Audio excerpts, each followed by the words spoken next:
Hi! Hello! నమస్తే అండి. Welcome to కోడలి వంటిల్లు. ఈరోజు కోడలి వంటింట్లో తెల్లటి, మెత్తగా దూదిలాంటి ఇడ్లీ మనం మిక్సీ జార్‌లో వేసే పిండితోనే కొలతలతో సహా మీకోసం ఎక్స్‌ప్లెయిన్ చేయడానికొచ్చేసానండి. వీడియో ఫస్ట్ నుంచి లాస్ట్ వరకు స్కిప్ చేయకుండా చూడండి.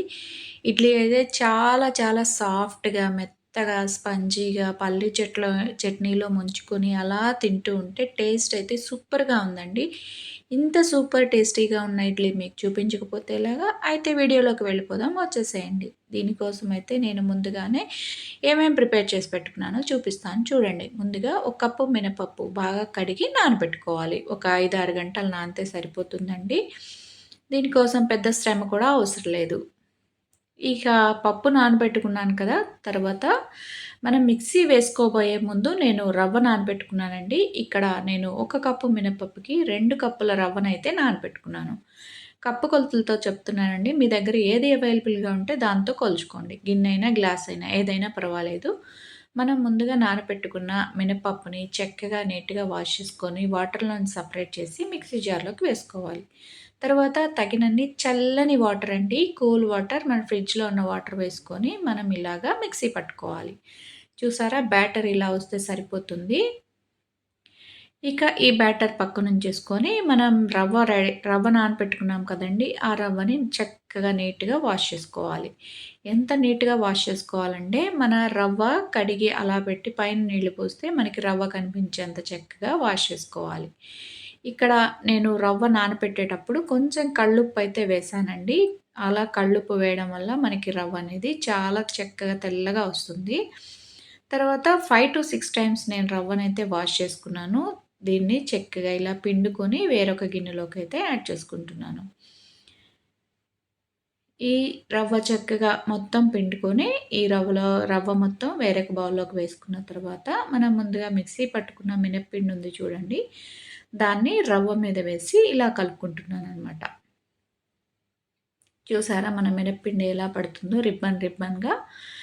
ఇక మిక్సీ జార్‌లో పిండి ఈ గిన్నెలోకి వేసుకొని చక్కగా నీట్‌గా మనం చేత్తో ఇలా మిక్స్ చేసుకోవాలి. మన పప్పు, మినప్పిండి, రవ్వ చక్కగా నీట్‌గా కలిసిపోయేలాగా చేత్తో ఇలా మిక్స్ చేసుకోవాలండి. మిక్స్ చేసుకొని ఓవర్ నైట్ అలా కలిపి మూత పెట్టేసి పక్కనుంచేసుకోవాలి. మనం ఓవర్ నైట్ పెట్టేసుకున్నాం కదండీ! తర్వాత ఉదయాన్నే ఇడ్లీ పాత్ర స్టవ్ మీద పెట్టుకొని ఒక గ్లాస్ నీళ్లు పోసుకోవాలి. చూడండి మన బ్యాటర్ ఎలా పొంగిందో, మన ఇడ్లీ బ్యాటర్ ఇలా అంటే మనకి ఇడ్లీ అనేది చాలా పర్ఫెక్ట్‌గా, చాలా టేస్టీగా, స్పంజీగా వస్తుంది. చాలా సాఫ్ట్ ఇడ్లీ అయితే మనకొస్తుంది. తర్వాత ఈ పిండిలో కొంచెం పిండి తీసుకున్నాను.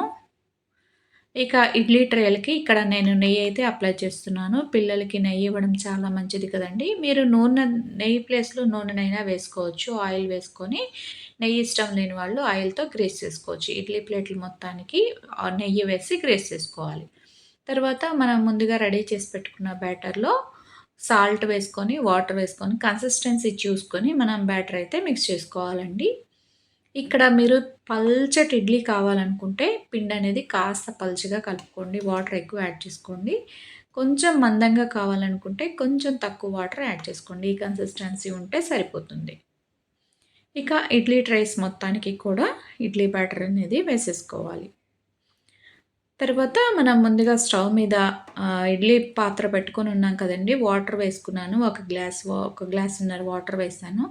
తర్వాత ఇడ్లీ ట్రేలు మొత్తాన్ని కూడా ఇడ్లీ స్టాండ్‌లోకి పెట్టేసుకొని, మూత పెట్టేసుకొని, స్టవ్ అనేది ఒక 15 మినిట్స్ పాటు మీడియం ఫ్లేమ్‌లో పెట్టి కుక్ చేసుకోవాలి. ఒక 15 మినిట్స్ లోపు మనం చట్నీ కాంబినేషన్‌కి ప్రిపేర్ చేసుకున్నాం. నేనిక్కడ ఈరోజు పల్లీ చట్నీ చేస్తున్నానండి. 1 మినిట్‌లో చేసుకునే పల్లీ చట్నీ. ఒక 2 గుప్పెళ్ళు వేరుశనగ పప్పులు వేసుకొని, దానిలో ఒక 2 పచ్చిమిరపకాయలు, నేను కారం తక్కువే తింటామండి. అందుకని 2 పచ్చిమిరపకాయలు వేసుకున్నాను. పొడవుగా ఉన్నాయి. కొంచెం చింతపండు ఒక తొక్కయితే వేసుకున్నాను. ఒక స్పూన్ ఆయిల్ వేసుకొని వీటిని చక్కగా నీట్‌గా డ్రై రోస్ట్ చేసుకోవాలి. చూసారా పల్లీలు ఇలాగా కలర్ చేంజ్ అయిపోయాక వీటిని మనం మిక్సీ జార్‌లోకి వేసుకుందాం. చిన్న మిక్సీ జార్ ఉంటుంది కదండీ!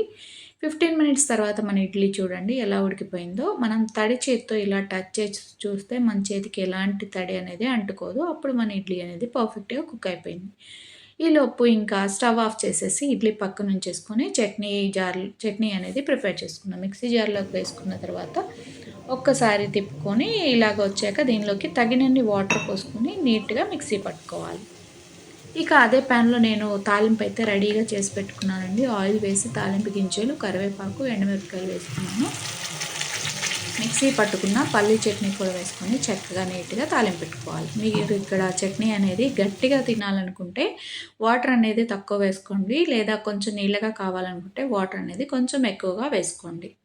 అంతేనండి. ఎంతో టేస్టీగా, సింపుల్‌గా, ఈజీగా చేసుకునే మెత్తగా, సాఫ్ట్‌గా ఉండే ఇడ్లీ అయితే రెడీ అయిపోయింది.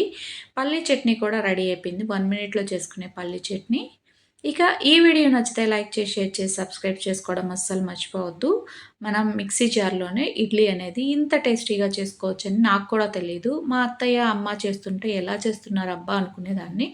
ఫస్ట్‌లో అయితే నాకు ఇడ్లీ వచ్చేది కాదు. నెక్స్ట్ ప్రాక్టీస్ కొద్దీ వచ్చేసింది. ఈ వీడియో నచ్చితే లైక్ చేసి, షేర్ చేసి, సబ్స్క్రైబ్ చేసుకోండి. Thanks for watching.